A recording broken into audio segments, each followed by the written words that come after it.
Surface integral के जो gate PYQs, जो रियल पीवाईक्यूज आए हैं वो। पहली बात कुछ क्वेश्चन को देखो। अब इस क्वेश्चन में हम दिखाते हैं, देखो सरफेस इंटीग्रल दिया हुआ है।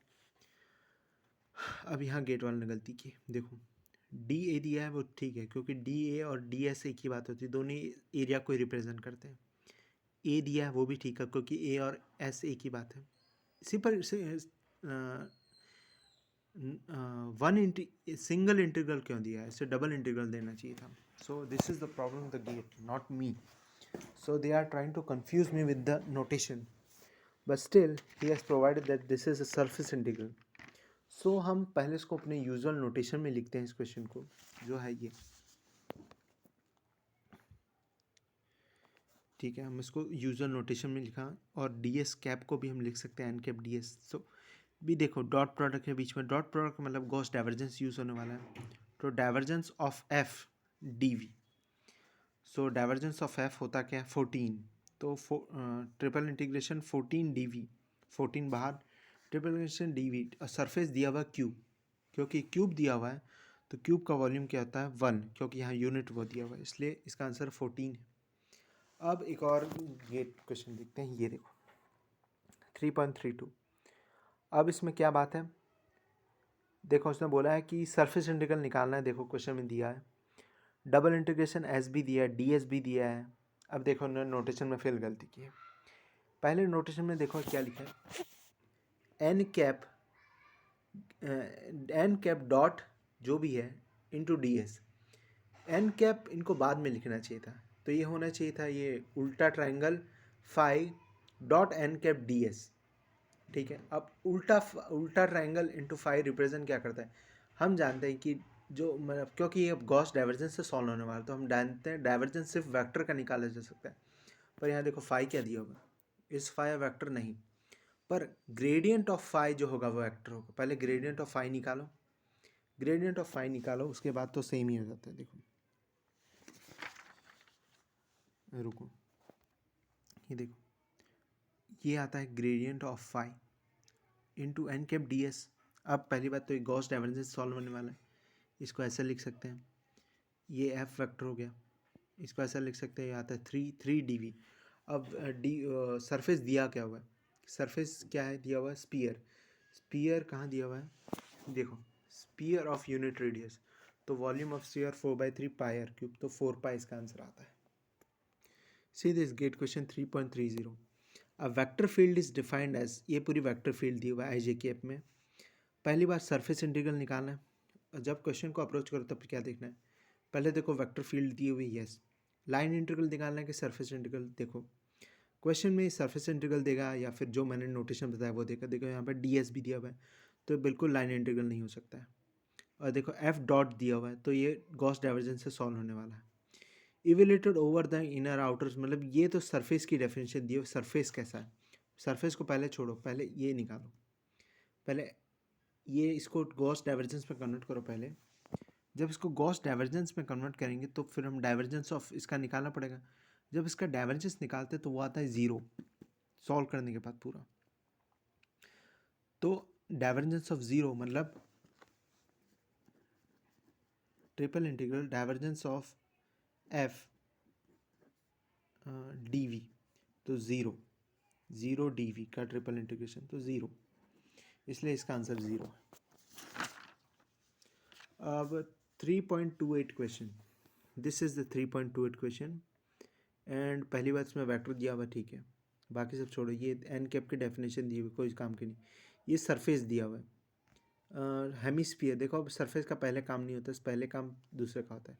ये देखो यही है सबसे important, this is a different type of question. और देखो डॉट प्रोडक्ट है नहीं है, क्रॉस प्रोडक्ट है, तो ये कर्ल है, कर्ल, और कर्ल के क्वेश्चन स्टोक थ्योरम सॉल्व कर सकता है, गॉस डाइवर्जेंस नहीं।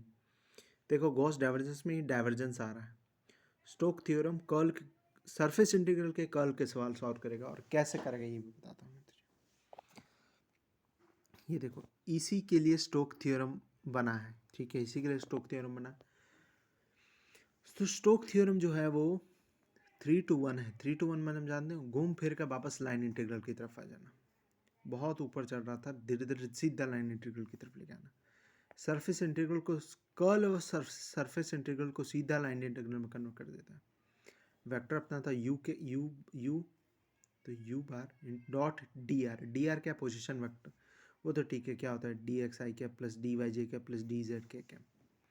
अब यू डॉट डी आर निकाला जो आता है ये उसका लाइन इंटीग्रल, ठीक है। अब यहाँ सबसे बड़ी दिक्कत होती है, यहाँ तक सब सही है। अब लाइन इंटीग्रल के लिए चाहिए हमें एक लाइन नहीं, लाइन इंटीग्रल का मीनिंग लाइन नहीं होता, लाइन इंटीग्रल का मीनिंग होता है 2D सरफेस। तो देखो अब काम आएगा सरफेस का। देखो सरफेस क्या दिया हुआ था, hemisphere with x square plus y square plus z square is equal to 1 where z is greater than equal to 0। अब देखो हमें एक 2D सरफेस चाहिए, पर ये तो सरफेस एक 3D है। ध्यान से देखो z greater than equal to 0 लिखा हुआ है, मतलब ये सरफेस कैसा रहा होगा ये और हेमिस्फीयर भी बोला है सरफेस ऐसा रहा होगा। तो लाइन इंटीग्रल करता क्या, नहीं ये सरफेस रहा होगा ऐसा। तो ये करता क्या पता है, अब हमारे काम का ये पूरा पहले तो पूरा सरफेस था, अब हमारे काम का सिर्फ ये सर्कल है 2D वाला, और 2D वाला सरफेस और z की वैल्यू हम 0 ले सकते हैं, यही इसका स्टेप है। अब देखो मैं एक्सप्लेन करता हूँ स्टेप को। यहाँ तक सब सही है, ये ठीक है, यही एक्सप्लेन करने की ज़रूरत है कि हम जब z greater than equal to 0 लिखा हो और स्टोक थ्योरम यूज़ कर रहे हो तो z को 0 लो, डी जेड अपने आप 0 हो गया, ठीक है। अगर y ग्रेटर देन 0 लिखा हुआ उसका भी एक अलग से क्वेश्चन है, x greater than equal to 0 लिखा उसका भी अलग से क्वेश्चन है, वो सब क्वेश्चन बताऊंगा। सो इस स्टोक थ्योरम के 2 ही सवाल हैं, उसको इसी तरह अप्रोच करो। इसमें पुट करो 0 हो गया, बचा सिर्फ इतना। अब 0 पुट करो तो x square plus y square is equal to 1। अब ये है कर, अब हम जानते हैं कि इसको हम सॉल्व कर सकते हैं, डी एक्स डी वाई सबकी वैल्यू निकाल सकते हैं, और x जाएगा 0 से, मतलब -1 से 1, ये भी लिख सकते हैं हम, कोई बात नहीं। इससे अच्छा तरीका है इसका पैरामीट्रिक फॉर्म लिखना, x is equal to r cos theta, y is equal to r sine theta, r1 cos theta sine theta d x d y निकाला, और 2 मिनट। देखो इस स्टेप तक आ गए, इस स्टेप तक आने में कोई दिक्कत नहीं हुई।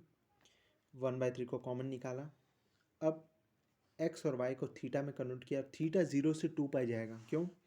क्योंकि सर्कल इज कंप्लीट।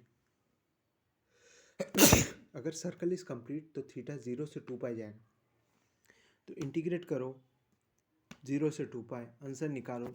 यही है स्टोक थ्योरम का वन ऑफ द क्वेश्चन जिसमें z greater than equal to 0 लिखा हो।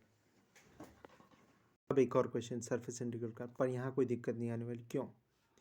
ये शायद मैं पहले ही कर चुका हूँ, so no need to redo it. 3.23 surface integral का सवाल है क्योंकि दिया हुआ क्वेश्चन में, और डॉट प्रोडक्ट का मतलब गॉस डाइवर्जेंस से होने वाला है, एफ वेक्टर भी दिया हुआ है, और एन कैप की डेफिनेशन की कोई ज़रूरत नहीं मुझे, ये देखो सीधा ऐसे हो जाए जो है। ये देखो एक और सरफेस इंटीग्रल का सवाल है, और इसमें सब नोटेशन सही दिए हुए। देखो एन के ऊपर कैप नहीं लगाना है पड़ेगा इनको, एन कोई वो नहीं है, एन कैप है, वो एक यूनिट वेक्टर है, और ये इसका काम भी मैं बताऊंगा, बहुत इंपॉर्टेंट है। देखो सरफेस इंटीग्रल निकालना है ओवर द स्फीयर, कोई बात नहीं, ये ऑफ कोर्स डॉट प्रोडक्ट है तो गॉस डाइवर्जेंस से होगा, तो पहले इसका डाइवर्जेंस निकालो जो आता है 6/पाई, ये लिखो, और 216 इसका आंसर आ जाता है। एक और क्वेश्चन है 3.10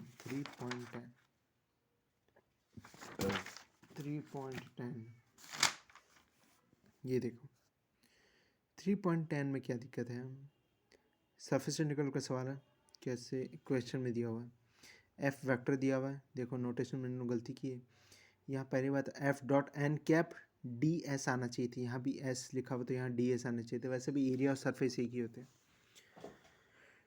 सो कोई बात नहीं, पहले इसको ब्रैकेट को हटा दो, ऐसे मतलब नोटेशन ऐसा लिखो, गॉस डाइवर्जेंस लगाओ, वैल्यू निकालो। सो यही है जो गेट में आए हैं सवाल सरफेस इंटीग्रल पर।